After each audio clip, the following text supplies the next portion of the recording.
നമസ്കാരം. വരയിലേക്കുള്ള വഴിയുടെ ഇന്നത്തെ എപ്പിസോഡിലേക്ക് ഗുഡ്നസ് ടിവിയുടെ എല്ലാ പ്രിയപ്പെട്ട പ്രേക്ഷകർക്കും സ്വാഗതം.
ഇന്നത്തെ നമ്മുടെ അതിഥി കലയെ ഏറെ സ്നേഹിക്കുന്ന രമേശൻ നടുവിലാണ്.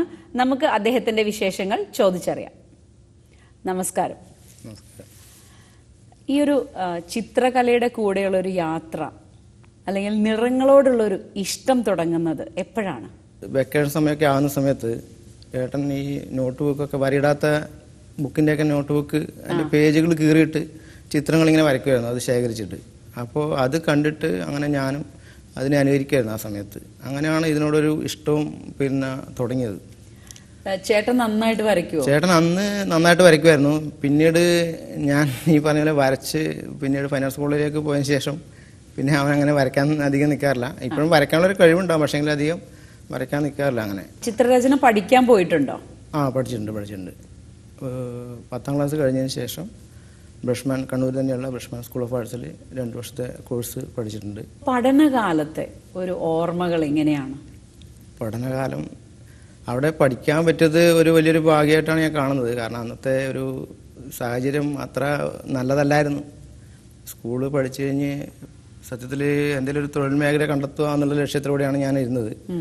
ആ സമയത്താണ് എൻ്റെ അച്ഛൻ്റെ അനിയൻ ഇളയപ്പൻ എന്ന് പറയും, ഞാൻ ഇളയപ്പൻ എന്നാണ് വിളിക്കുക. അപ്പോൾ ഇളയപ്പൻ അന്ന് കണ്ണൂർ KSRTCയിൽ ജോലിയുണ്ട്. അപ്പോൾ ഇളയപ്പൻ അത് തൊട്ടടുത്തുള്ള ബ്രഷ്മാൻ സ്കൂൾ ഓഫ് ആർട്സിൽ പോയിട്ട് ഈ കോഴ്സിനെ പറ്റിയിട്ട് അന്വേഷിക്കുകയും അതെന്നോട് വന്ന് പറയുകയും ചെയ്തു. അപ്പോൾ അന്ന് 3000 രൂപയായിരുന്നു ആ കോഴ്സിന് ഫീസ്. ഇന്നത് വലിയ തുകയല്ല, പക്ഷെ അന്ന് നമ്മളെ സംബന്ധിച്ചിടത്തോളം അതൊരു വലിയൊരു തുകയായിരുന്നു. അന്ന് സത്യത്തിൽ ഇളയപ്പനാണ് അന്ന് എന്നെ 1000 രൂപയും തന്ന് എൻ്റെ തുടക്കം അഡ്മിഷൻ ഫീസായ 1000 രൂപയും തന്നിട്ട് എന്നെ സ്കൂളിൽ കൊണ്ടുപോയി പഠിക്കാനായിട്ട് സഹായിച്ചത് എൻ്റെ ഇളയപ്പനാണ്. ഇളയപ്പൻ ആ സമയത്ത് ഇങ്ങനെ വരയ്ക്കുമായിരുന്നു. അപ്പം ഇളയപ്പൻ അതിനോടുള്ള താല്പര്യം കൊണ്ടായിരിക്കാം ചിലപ്പോൾ ഇളയപ്പനും വരയ്ക്കുന്നത് ഞാൻ കണ്ടിട്ടുണ്ട്. അതുകൊണ്ടായിരിക്കാം ചിലപ്പോൾ എന്നെ ആ രീതിയിൽ അങ്ങനെ കൊണ്ട് ചേർക്കാനുള്ളൊരു കാരണം എന്ന് എനിക്ക് തോന്നുന്നു. അതൊരു വലിയ ഭാഗ്യമാണ് സത്യത്തിൽ. കാരണം അവിടുന്ന് കിട്ടിയ സൗഹൃദങ്ങളാണ് പിന്നീട് എനിക്ക് ജീവിതത്തിൽ ഒരുപാട് പല പ്രതിസന്ധി ഘട്ടത്തിലും എനിക്ക് സഹായിച്ചിട്ടുള്ളത്. അവിടുന്ന് കിട്ടിയ സൗഹൃദങ്ങൾ ഒരുപാട് സഹായങ്ങൾ ഉണ്ടായിട്ടുണ്ട് ജീവിതത്തിലെ പല സിറ്റുവേഷനിലും.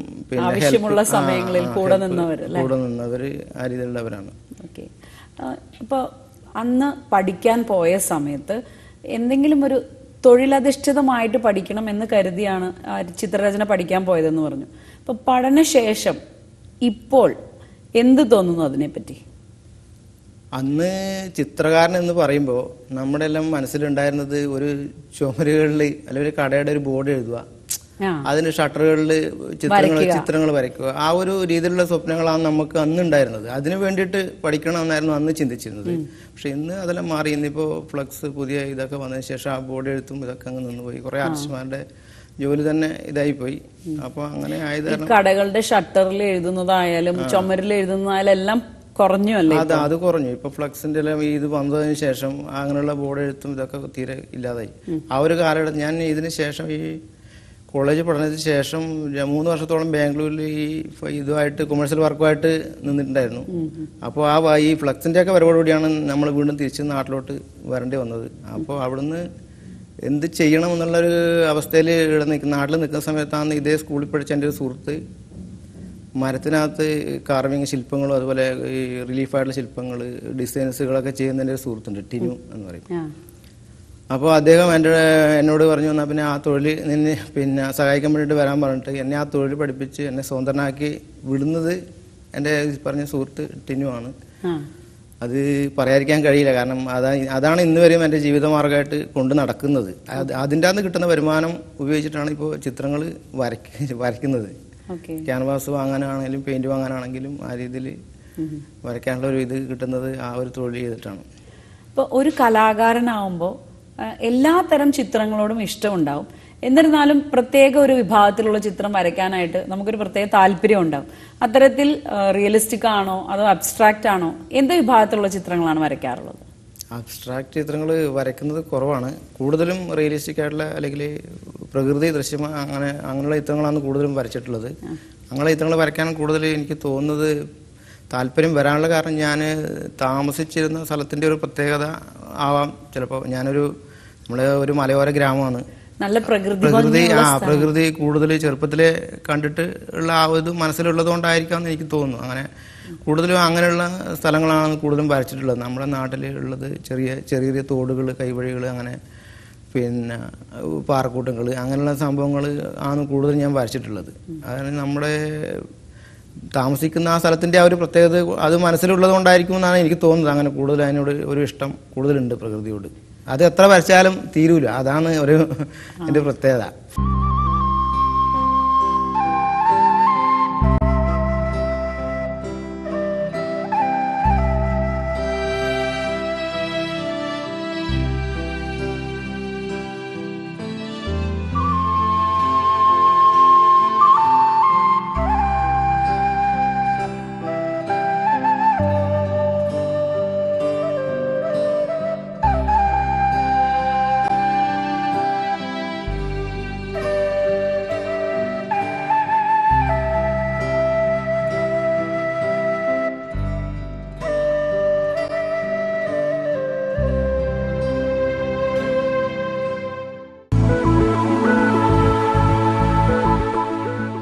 പഴയ കാലത്ത് കേരളത്തിൽ കൂടുതലായിട്ടും അബ്സ്ട്രാക്ട് ചിത്രങ്ങളാണ് വരച്ച് കണ്ടിട്ടുള്ളത്. പക്ഷെ എന്നാൽ ഈ ഒരു കാലഘട്ടത്തിലേക്ക് വരുമ്പോൾ റിയലിസ്റ്റിക് ചിത്രങ്ങളോടുള്ളൊരു ഇഷ്ടം വരുന്നതായിട്ട് കാണുന്നു.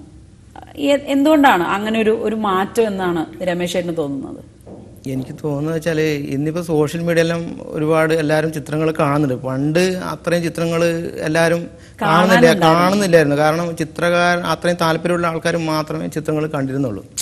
അപ്പോൾ അവർ ചിത്രകാരന്മാരായിട്ടുള്ള ആൾക്കാരായിരുന്നു കൂടുതൽ ചിത്രപ്രദർശനങ്ങൾ അല്ലെങ്കിൽ കാണാൻ പോകും. ആ രീതിയിൽ അതിനെ എന്താ പറയുക അതിനെ വിലയിരുത്തുകയും ചെയ്തുകൊണ്ടിരുന്നത്. ഇന്ന് ഇപ്പോൾ സാധാരണക്കാരനായ ആൾക്കാർ മുഴുവൻ ഈ സോഷ്യൽ മീഡിയ വഴി ചിത്രങ്ങൾ കാണുന്നുണ്ട്, അത് ഇഷ്ടപ്പെടുന്നുണ്ട്. അങ്ങനെയുള്ള ആൾക്കാർ കൂടുതൽ ഇഷ്ടപ്പെടുന്നത് റിയലിസ്റ്റിക് ചിത്രങ്ങളാണെന്നാണ് എനിക്ക് തോന്നുന്നത്. അപ്പോൾ അതുകൊണ്ടാണ് ഇന്നിപ്പോൾ അതിന് കുറച്ചുകൂടെ ഒരു ഇത് വരാനുള്ള കാരണം.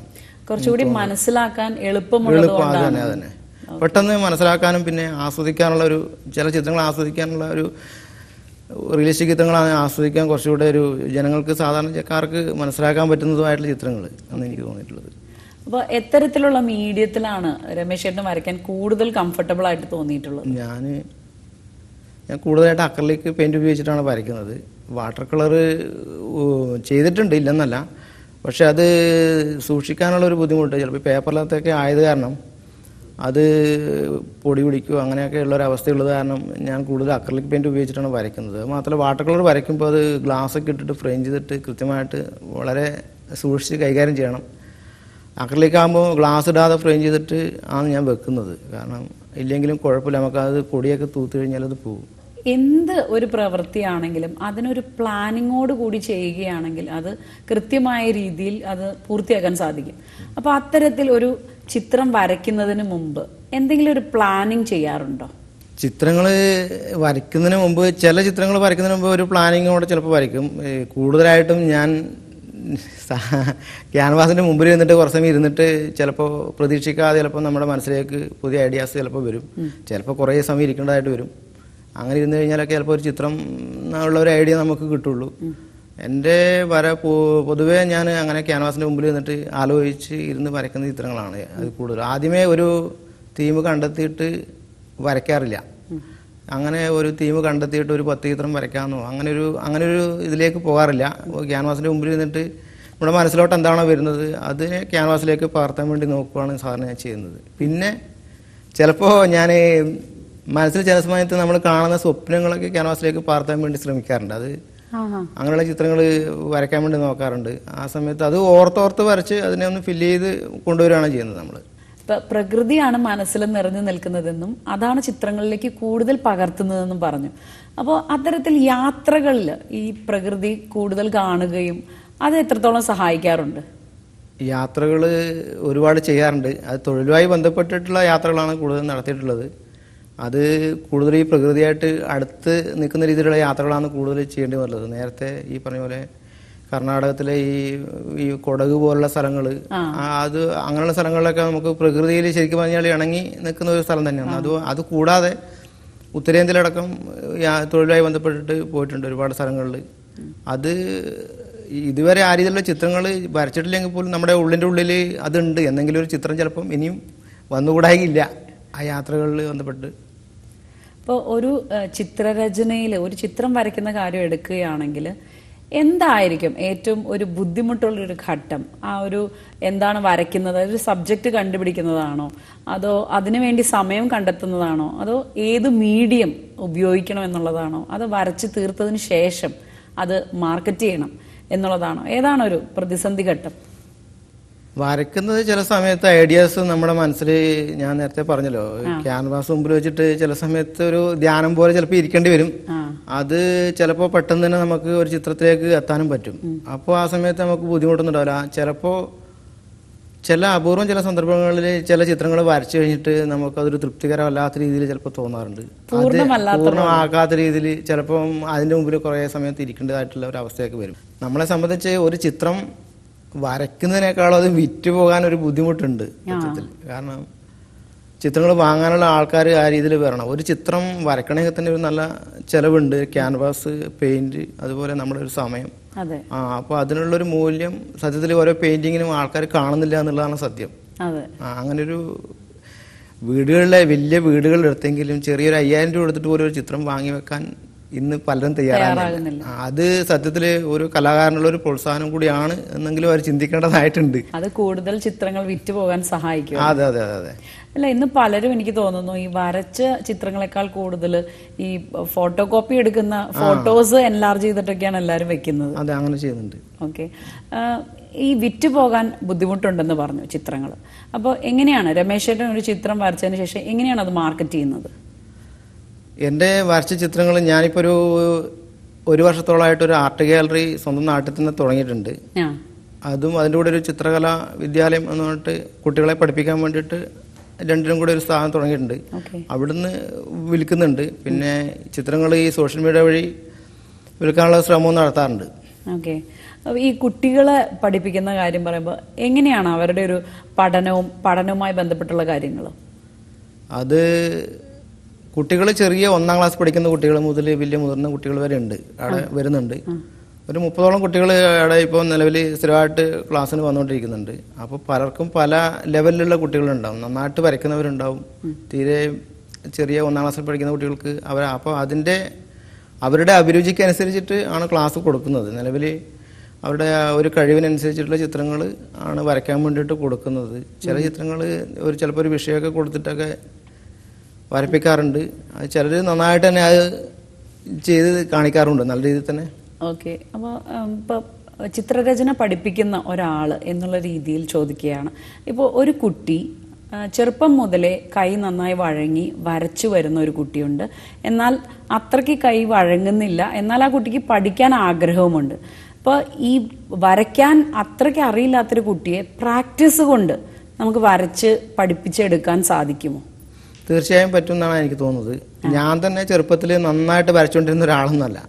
പക്ഷേ അത് അതിനോടുള്ള ആ ഒരു താല്പര്യം കൊണ്ടാണ് അത് ഡെവലപ്പായി വരുന്നത്. കാരണം കുട്ടികൾക്ക് അത്രയും ഇൻട്രസ്റ്റ് ഉണ്ടെങ്കിൽ അത് ചെയ്ത് ക്ലിയറാക്കി കൊണ്ടുവരാൻ പറ്റും.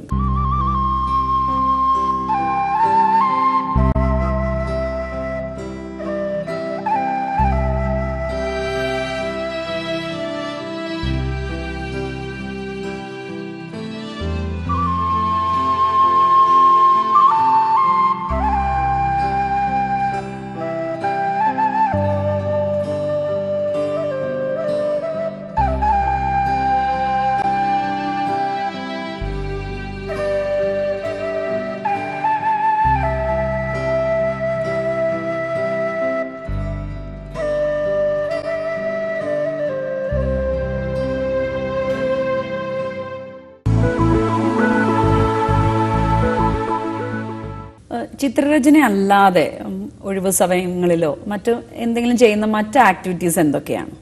ചിത്രം അല്ലാതെ ഞാൻ ചെയ്യുന്നത് വുഡിനകത്ത് ഉള്ള കാർവിങ്, കൊത്തുപണികൾ, പിന്നെ സിമെന്റിലുള്ള ശില്പങ്ങൾ, അങ്ങനെയുള്ള വർക്കുകൾ ചെയ്യുന്നുണ്ട്. ശില്പകല പഠിച്ചിട്ടുണ്ടോ?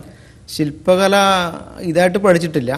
ചിത്രകല ഫൈൻ ആർട്സ് കോളേജ് വെച്ച് പഠിച്ചിട്ടുണ്ടെങ്കിലും ശില്പകല ആ രീതിയിൽ പഠിച്ചിട്ടില്ല. എൻ്റെ ഒരു സുഹൃത്ത്, ഞാൻ നേരത്തെ പറഞ്ഞിട്ടുണ്ടെന്ന് തോന്നുന്നു, ടിനു എന്ന് പറഞ്ഞിട്ടൊരു സുഹൃത്തുണ്ട്. അദ്ദേഹം മരത്തിനകത്ത് ശില്പങ്ങളും അതുപോലെ റിലീഫായിട്ടുള്ള ശില്പങ്ങൾ, ഡിസൈനുകളെല്ലാം ചെയ്യുന്ന വ്യക്തിയാണ്.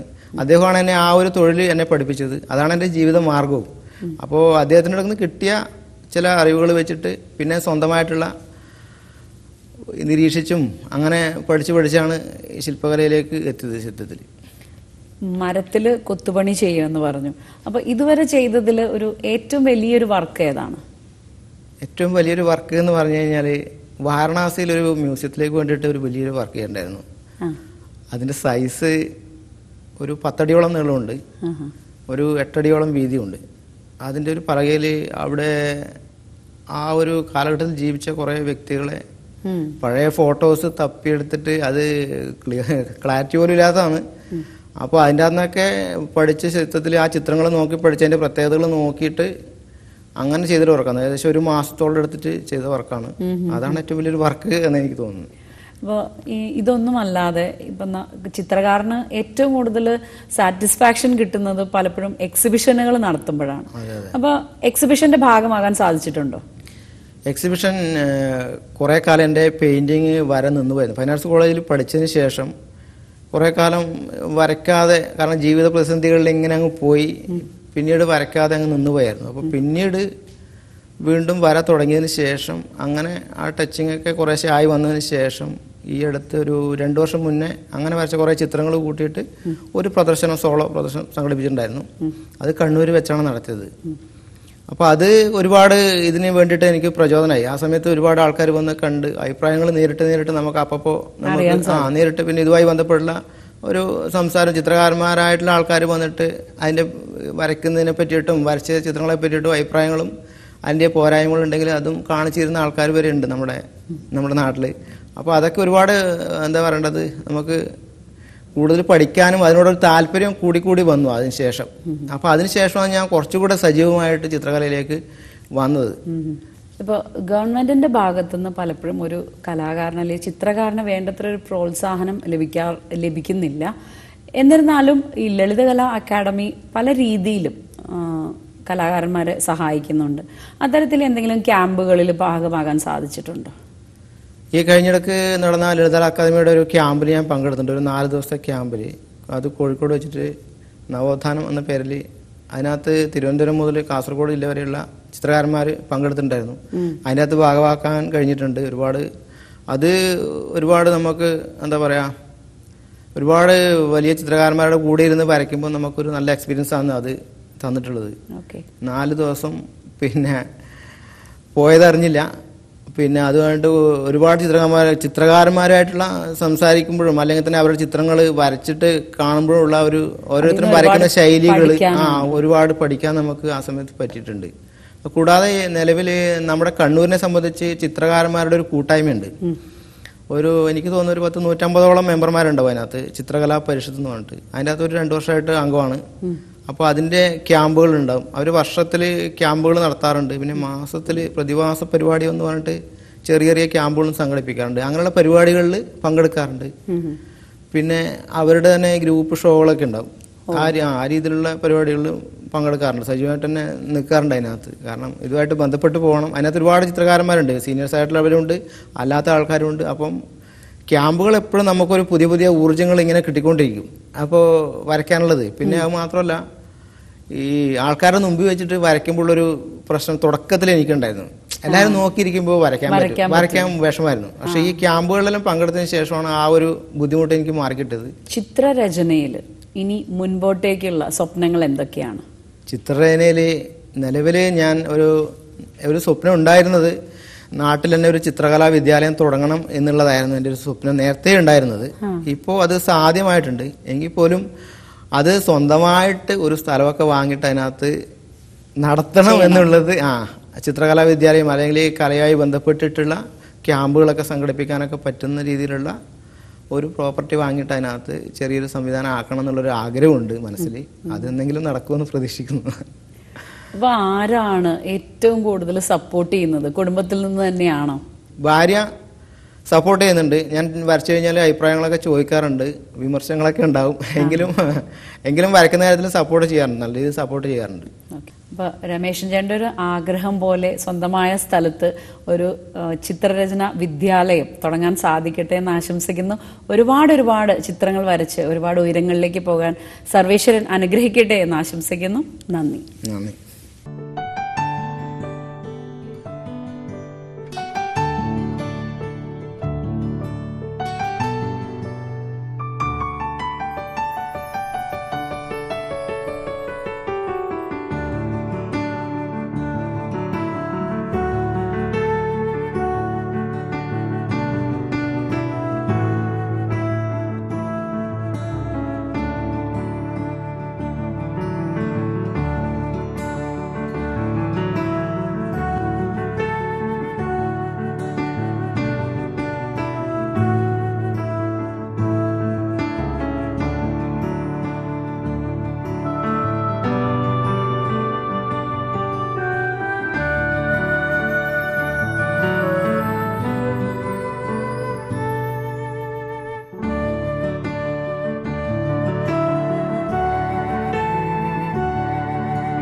വരയിലേക്കുള്ള വഴിയുടെ ഇന്നത്തെ എപ്പിസോഡ് ഇവിടെ പൂർണ്ണമാകുന്നു. മറ്റൊരു ആർട്ടിസ്റ്റിന്റെ വിശേഷവുമായി അടുത്തൊരു എപ്പിസോഡിൽ കാണുന്നത് വരേക്കും ഈശോ മിശിഹായ്ക്ക് സ്തുതിയായിരിക്കട്ടെ.